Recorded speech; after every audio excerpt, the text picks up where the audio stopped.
Welcome back to the Red Devils Report, where Manchester United don't whisper ambitions, they shout them. Manchester United are preparing to shake European football to its core. Reports from Spain claim United are ready to submit a €120 million offer for Real Madrid midfield powerhouse Federico Valverde, a bid that would smash the club's all-time transfer record. This isn't just another rumour, this is a statement of intent from INEOS and Ruben Amorim. Is Valverde the midfielder United have been missing for years? And would this signing finally fix the engine room? Let's break it all down. Last summer, Manchester United spent over £200 million. Brian Mbeumo, Matheus Cunha, Benjamin Šeško. The focus was clear. Goals, goals, goals. And yes, United were the fifth lowest scoring team in the Premier League last season, finishing a disastrous 15th. But in fixing the attack, many fans believe United made a huge mistake. They ignored midfield control. United lacked intensity, physical dominance, ball progression, leadership, consistency. Matches were lost in midfield before they even began. Fabrizio Romano confirmed it months ago. United are actively searching for a midfielder. Romano revealed that conversations started privately between Amorim, INEOS. The recruitment team January is complicated, budgets are tight, targets like Wharton, Baleba and Anderson are extremely expensive mid-season, so United looked ahead and one name stood above all others. Federico Valverde is not just a midfielder, he's a system changer. At Real Madrid, he's known for relentless stamina, powerful ball carrying, elite pressing, leadership, tactical intelligence. He can play box to box, defensive midfield, right-sided midfield, even right back in emergencies. Managers love him because he gives you everything. In big Champions League nights, Valverde starts in high-pressure games. Valverde runs until the final whistle. Here's where it gets interesting. Reports from Spain label Valverde as Xabi Alonso's biggest critic. That doesn't mean chaos, but it does suggest tactical disagreements, frustration over role, concerns about long-term position. Madrid's midfield is stacked. Bellingham, Camavinga, Tchouaméni, new talents coming through. Valverde wants to be more than one of many. He wants to be the guy. Let's be clear, Madrid don't need to sell, but €120 million changes conversations. Madrid could reinvest, rebalance their midfield, fund future signings, and Valverde leaving wouldn't break their system. It would reshape it. This is why United believe the summer window is key. At first glance, €120 million sounds insane, but let's be honest. United are not buying a gamble, a project, a raw prospect they're buying. An elite, proven midfielder check, a leader check, a physical monster check, a tactical fit check, a player entering his prime. INEOS want control. Amorim wants intensity. Valverde delivers both. This would be United saying, we are done patching problems, we're fixing them properly. Amorim's football demands vertical running, aggressive pressing, midfield overloads, late arrivals into the box. Valverde is tailor-made for this. He turns United from passive dominant, reactive, aggressive, soft, relentless.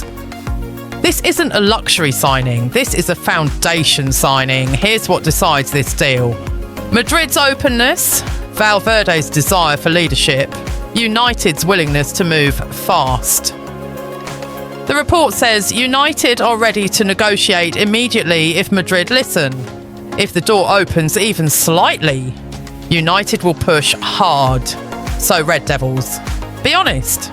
Would you pay €120 million for Federico Valverde? Is he the midfielder United have been crying out for? Drop your thoughts in the comments, smash the like button and subscribe for daily United updates in other news. Today we've got a big one. Manchester United have intensified contacts to sign Real Madrid's highly rated Turkish star Arda Guler. Arsenal are watching closely. Liverpool are keeping tabs. But United, they've made the first real move. Let's break down the whole situation, what's happening, why it matters, and whether Arda Guler could actually become a Red Devil. Arda Guler is one of the most technically gifted young playmakers in European football. Age 19, Turkish international, attacking midfielder / right winger, signed by Real Madrid as a future superstar. He's got elite first touch playmaking, flair, dribbling in tight spaces, ball striking like a seasoned veteran. Madrid fans call him the Turkish Messi. The talent is undeniable, but there's a problem. Guler doesn't play, and that is why this transfer story is heating up. Despite the hype, Guler has barely featured. He's had injury setbacks. He's behind Bellingham, Rodrigo, Brahim Diaz in the pecking order. Ancelotti trusts experience. Madrid are now considering a sale if a serious offer comes. Not because he's not good enough, but because they need space in the squad. They want funds for a big summer. They know Guler wants minutes. This is where Premier League clubs enter the picture. Arsenal, they want creativity and depth behind Ødegaard. Guler fits the profile. Liverpool, they're rebuilding their midfield and want playmakers who can also operate wide. Again, Guler fits. Manchester United want a long-term creator who can grow with the project.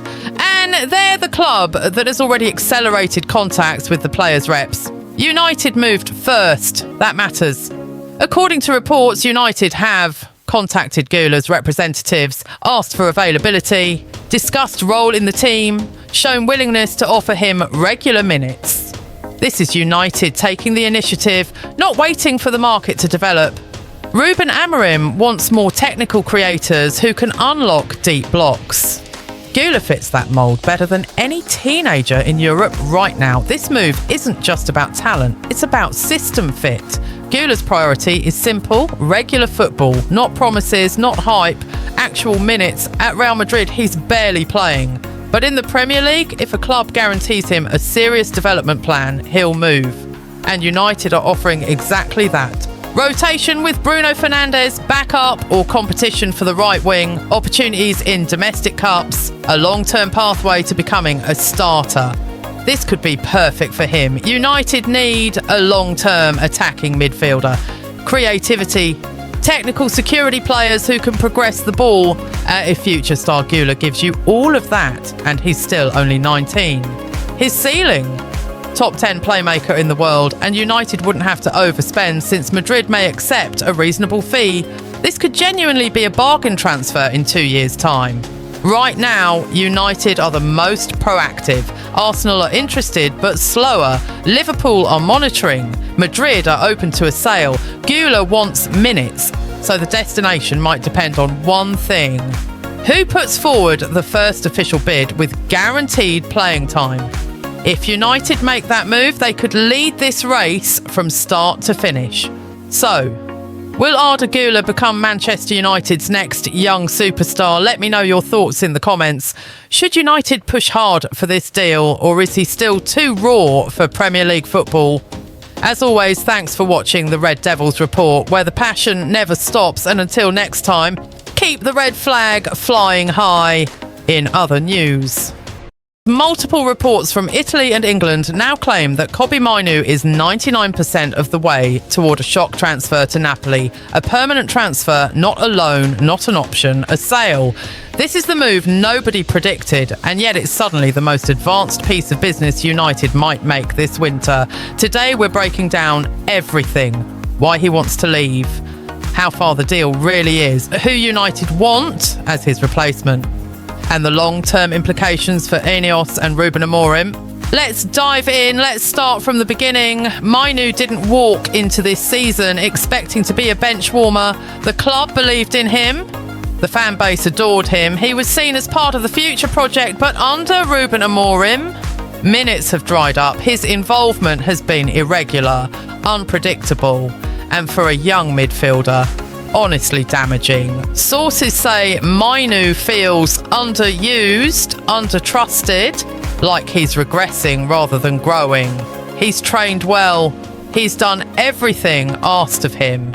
but the opportunities simply haven't matched the effort. And that's where frustration turns into ambition. Napoli have admired Mainoo for over a year. They've watched him at youth level. They've tracked his physical development. They've analysed his traits. Calm on the ball, smart under pressure, comfortable at playing tempo, perfect for Serie A rhythm. But this season, they sensed opportunity, a frustrated player, a club willing to reset its midfield, and a price tag they believe they can meet. This is where Luca Turchione's report hit like a bomb. Napoli United talks have significantly accelerated. One insider claims it's 99% done. And yes, the deal being discussed is a sale, not a loan. This is not a rumour anymore. This is active negotiation. Why would a 20-year-old leave Manchester United permanently? Let's break it down. Napoli offer him 1. Immediate first-team football. Not fight for your spot, not be patient. He starts instantly. 2. A league that suits his style. Serie A rewards, technical midfielders, controlled tempo, decision-making, positional intelligence. Mainoo thrives under those conditions. 3. A development pathway. Napoli are known for taking young talent and elevating them. Kvaratskhelia, Osimhen, Lobotka, Zielinski. 4. Champions League ambition. Napoli want to rebuild quickly. Mainoo would be central to that. 5. A role he can't get at United right now. At United, he's a backup. At Napoli, he's a centrepiece. This is why Mainoo has not resisted the idea, and he's actually open to the move. Under INEOS, no player is untouchable. United's new model is different. Sell early rather than late. Avoid letting value rot on the bench. Make profit where possible. Reinvest in key positions. No sentimental decisions. Mainoo is valuable right now. But if he sits for another season, that value drops. From the club's perspective, he wants more minutes. Amorim has other midfield priorities. Serie A teams are offering a good fee. The logic becomes, if he's not a key part of the project, he becomes a sellable asset. This is ruthless, but INEOS promised ruthlessness. Here's the most important part. Ruben Amorim has told the board, nobody leaves unless the replacement arrives first. United have 3 target profiles. 1, Carlos Baleba, Brighton. Dynamic ball carrier, pressing machine, extremely high ceiling. Brighton will demand big money. 2, Elliot Anderson, Forest. Versatile, high work rate, intelligent mover. Homegrown option. 3, Adam Wharton, Crystal Palace. Elite passer. Controls rhythm like a veteran. Very high long-term ceiling. And then the market opportunity option. 4, Conor Gallagher. Not as highly rated as the others, but admired for his engine. United will not sell Mainoo unless one of these players is secured. This is why the deal, despite being 99% agreed in principle, still hinges on timing. Let's be honest, this is a heart versus head situation. Heart says, Mainoo is one of our own. He should stay. Head says, if he's not going to play, cash in while he's hot. United fans are split down the middle. Some think this is terrible long-term planning. Others believe selling a want-away player is the right move. And the truth? Only the next 18 months will tell us. So that's where we stand. Talks with Napoli are advanced. A permanent sale is on the table. One source claims the deal is 99% done. United must sign a replacement first. Mainoo is fully open to the Italian opportunity. If this deal goes through, it will be the biggest shock of the INEOS era so far. Let me know in the comments. Would selling Mainoo be a massive mistake or smart timing? This has been Red Devils Report, and trust me, this story is just beginning. In other news,